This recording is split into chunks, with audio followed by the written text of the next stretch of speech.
السلام علیکم ورحمۃ اللہ وبرکاتہ۔ میرے پیارے دوستوں، آج کی اس ویڈیو میں ہم آپ کے سامنے اردو دنیا کے سب سے مشہور اخبار انقلاب کی ایک تازہ ترین خبر کا عربی ترجمہ لے کر آئے ہیں۔ اس ویڈیو کے اندر ہم عبارت درست پڑھنا، عربی سے اردو ترجمہ کرنا اور تعبیرات کو عربی میں کس طرح استعمال کیا جاتا ہے اور تعبیرات کی جملوں میں مشق کس طرح کی جاتی ہے، ان تمام چیزوں کو ہم سیکھیں گے۔ اور آپ ڈسکرپشن میں موجود لنک سے PDF بھی ڈاؤن لوڈ کر سکتے ہیں۔ اگر آپ بھی عربی سیکھنا چاہتے ہیں تو یہ ویڈیو آپ کے لیے بہت ہی مفید اور کارآمد ہے۔ آپ سے گزارش ہے کہ آپ ویڈیو کو لائک ضرور کیجئے، کومنٹ باکس میں ایک جملہ ضرور لکھیے جس سے ہماری حوصلہ افزائی ہو، اور عربی سے دلچسپی رکھنے والوں تک اس ویڈیو کو ضرور پہنچائیے۔ جزاکم اللہ خیر و احسن الجزاء۔ تو آئیے ویڈیو کا آغاز کرتے ہیں۔ ہیڈنگ آپ کے سامنے اسکرین پر، ٹرمپ نے جنگ میں شامل ہونے کا عندیہ دیا۔ دیکھیے، جنگ میں شامل ہونا، اگر آپ اس کو عربی میں کہنا چاہتے ہیں تو اس کی عربی آئے گی تدخل فلان فی الحرب، کسی کا جنگ میں شامل ہونا، داخل ہونا۔ حرب اس کے معنی جنگ کے ہے، اس کی جمع آتی ہے حروب، اور یہ مؤنث سماعی ہے۔ دیکھیے، عام آدمی پارٹی سیاسی جنگ میں شامل ہو گئی۔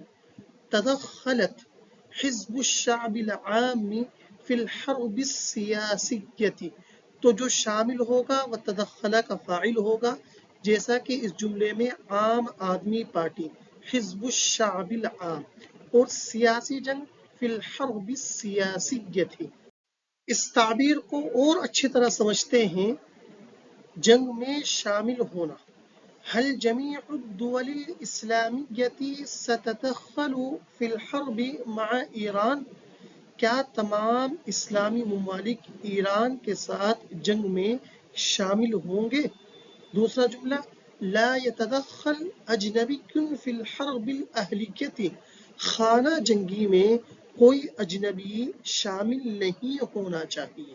تو دیکھیے، اس جملے میں میں نے تدخل کو نہیں کے طریقے پر استعمال کیا ہے، فعل نہیں کے طریقے پر۔ الحرب الاہلیہ کہا جاتا ہے خانہ جنگی کو، اندرونی جنگ کو الحرب الاہلیہ۔ اسی پیراگراف میں ایک تعبیر استعمال ہوئی ہے عندیہ دینا۔ یہ اردو کی تعبیر ہے جس کے معنی آتے ہیں کہ چیز کا اشارہ دینا۔ اشارہ فلان الی کذا، جس چیز کا اشارہ دیں گے اس پر الی داخل ہوگا، اور جو عندیہ یہ اشارہ دے گا وہ اشارہ کا فاعل ہوگا۔ جیسے گرفتاری کی وجہ سے مدارس چھٹی کا عندیہ دے رہے ہیں، گرمی کی وجہ سے۔ تشیر المدارس الی العطلۃ بارتفاع الحرارۃ، تو دیکھیے عندیہ کون دے رہا ہے؟ مدارس، تو تشیرو کا فاعل ہے المدارس۔ کس چیز کا عندیہ دے رہے ہیں؟ چھٹی کا، تو الی کا مدخول ہے العطلہ۔ آئیے اب ہیڈنگ کا ترجمہ پڑھتے ہیں۔ ٹرمپ نے جنگ میں شامل ہونے کا عندیہ دیا۔ یشیر، آپ نے غور کیا ہوگا کہ یہ کام ماضی میں ہوا ہے، لیکن میں فعل لا رہا ہوں یشیر مضارع کا، اس وجہ سے لا رہا ہوں کہ ہیڈنگ میں جو فعل استعمال ہوتا ہے وہ فعل مضارع استعمال ہوتا ہے، چاہے ہم اس واقعے کی اطلاع دے رہے ہوں جو ماضی اور پاسٹ میں ہو چکا ہے۔ یشیر ٹرمپ الی التدخل فی الحرب، یہاں سے پیراگراف کا آغاز ہوتا ہے۔ امریکی صدر ڈونلڈ ٹرمپ نے ایران کے خلاف اسرائیل کی مدد کا عندیہ دیا۔ اس کے خلاف، اگینسٹ کسی کے، تو اس کی عربی ہے ضد فلان، کسی کے خلاف۔ جس کے خلاف کوئی کام ہوگا وہ ضد کا مضاف الیہ بنے گا۔ اور مدد، اس کی عربی ہے تعاون یتعاون تعاونا، جس کے معنی آتے ہیں مدد کرنا، ہیلپ کرنا۔ اس کو ضدہ کو سمجھتے ہیں مسلمانوں کے خلاف بیانات کا بازار گرم ہے۔ تروج سوق البیانات ضد المسلمین، تو دیکھیے کس کے خلاف؟ مسلمانوں کے خلاف۔ تو ضدہ کا مضاف الیہ مسلمان۔ اس پیراگراف کا ترجمہ دیکھیے گا، امریکی صدر ڈونالڈ ٹرمپ نے قد اشارہ عندیہ دے دیا ہے۔ کس نے؟ امریکی صدر ڈونالڈ ٹرمپ نے۔ الرئیس الامریکی ڈونالڈ ٹرمپ کس چیز کا؟ مدد کرنے کا، الی التعاون کس کے ساتھ؟ اسرائیل کے ساتھ یا اسرائیل کی، مع اسرائیل ایران کے خلاف، ضد ایران۔ امریکی صدر ڈونالڈ ٹرمپ نے ایران کے خلاف اسرائیل کی مدد کرنے کا عندیہ دے دیا ہے، یعنی اشارہ کر دیا ہے۔ اگلا پیراگراف پڑھتے ہیں۔ انہوں نے کہا ہے ممکن ہے کہ ہم ایران کے خلاف جنگ میں شامل ہو جائیں۔ ممکن ہے، یہ بات پوسیبل ہے، اس کو عربی میں کہتے ہیں من الممکنی، من الممکنی۔ ممکن ہے کہ جنگ بند ہو جائے۔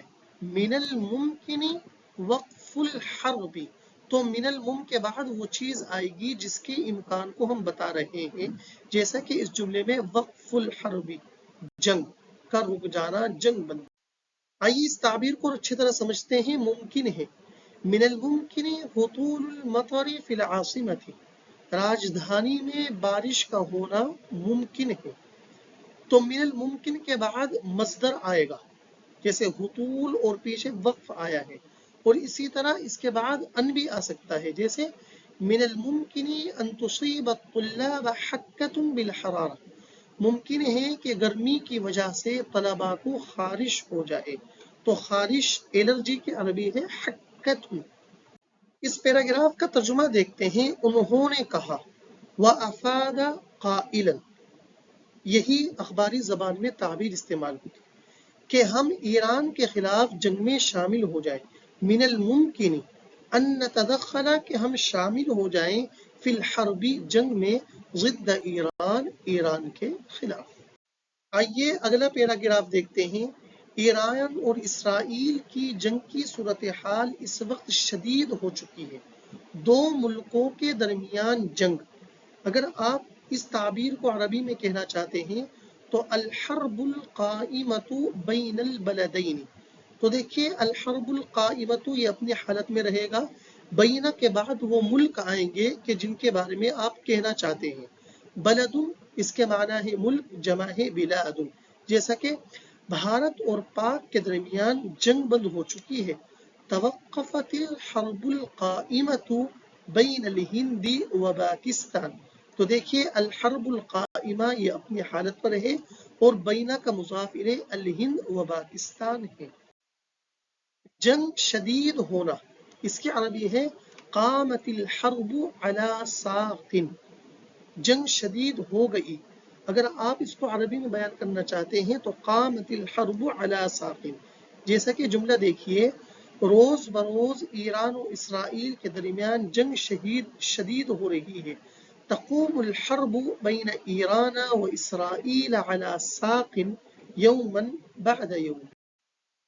آئیے اس تعبیر کو اچھی طرح سمجھتے ہیں۔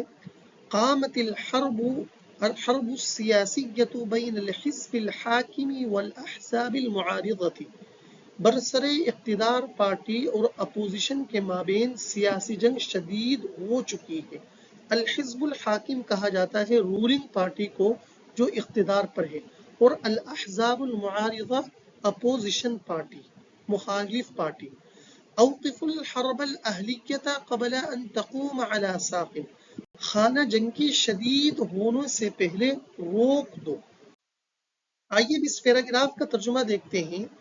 ایران اور اسرائیل کی جنگ کی صورتحال اس وقت شدید ہو چکی ہے۔ قد قام وضع الحرب بین ایران و اسرائیل علی ساق، اس وقت کی، ریسنٹلی، اس کی عربی ہے حالیاً،